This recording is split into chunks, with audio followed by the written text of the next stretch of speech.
Hello guys, welcome to Exam Hunter. आज हम लोग ऑप्शनल में PSIR का क्वेश्चन देखते हैं। पहला क्वेश्चन है, इसमें आपको पता होगा कि 12 में से 6 करने होते हैं। First question is distinguish between several competing liberal theories of democracy with focus on protective and participatory theory of democracy. लोकतंत्र के सुरक्षात्मक एवं सहभागी सिद्धांतों पर विशेष ध्यान देने के साथ ही लोकतंत्र के कई प्रतिस्पर्धी उदारवाद सिद्धांतों के बीच में अंतर का व्याख्या करें। सेकंड क्वेश्चन देखो क्या है, discuss the Marxian theory of state in capitalist society. पूंजीवाद समाज में राज्य के मार्क्सवादी सिद्धांत पर चर्चा करें। थर्ड है, explain the notion of state craft. Discuss the theory of state craft as initiated by Kautilya and Machiavelli. बहुत ही आसान क्वेश्चन है। स्टेट क्राफ्ट की धारणा स्पष्ट करें। कौटिल्य और मैकियावेली द्वारा बताए गए राज्यों के सिद्धांतों पर चर्चा करें। Question number 4, democratic citizenship for India's founder meant individual freedom for all regardless of the religion, caste, class or culture. Explain while referring to the relevant provision of the Constitution of India. Bharat के संविधान निर्माताओं के लिए लोकतांत्रिक नागरिकता का अर्थ धर्म, जाति, वर्ग या संस्कृति की परवाह किए बिना सभी के लिए स्वतंत्रता थी। भारत के संविधान के प्रासंगिक प्रावधानों का उल्लेख करते हुए स्पष्ट करें।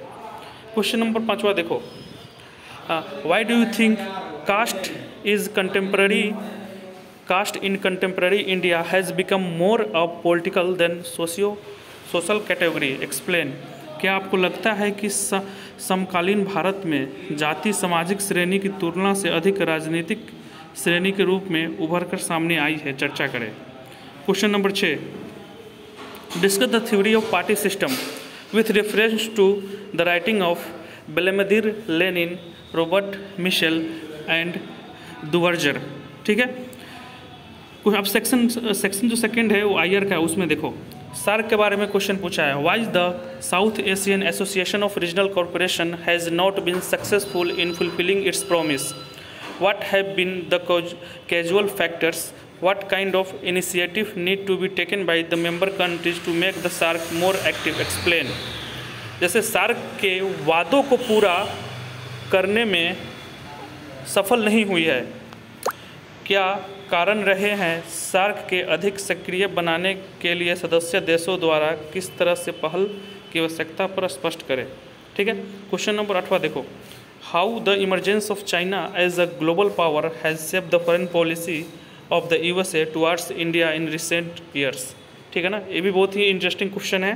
Question number 9, explain the determinants of foreign policy with focus on the international relation and ideology as two major consecutive elements.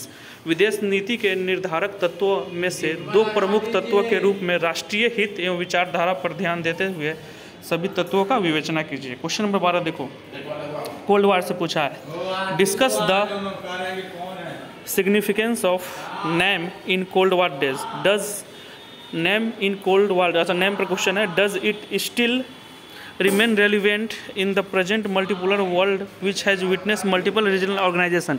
Name का क्वेश्चन आपको पता हुआ काफ़ी इंपॉर्टेंट है।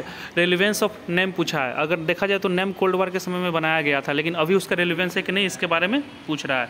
क्वेश्चन नंबर 12 बोल रहा है कि briefly discuss each of the 3 theories of international politics. बहुत ही आसान है, realist theory, system theory, decision making theory. ठीक है ना, इसके बारे में क्वेश्चन नंबर 12 है। क्वेश्चन नंबर 11, क्वेश्चन नंबर 12 देखो, do you think that United Nations since its inception has achieved much in ensuring and promoting world peace despite the limitation in its functioning?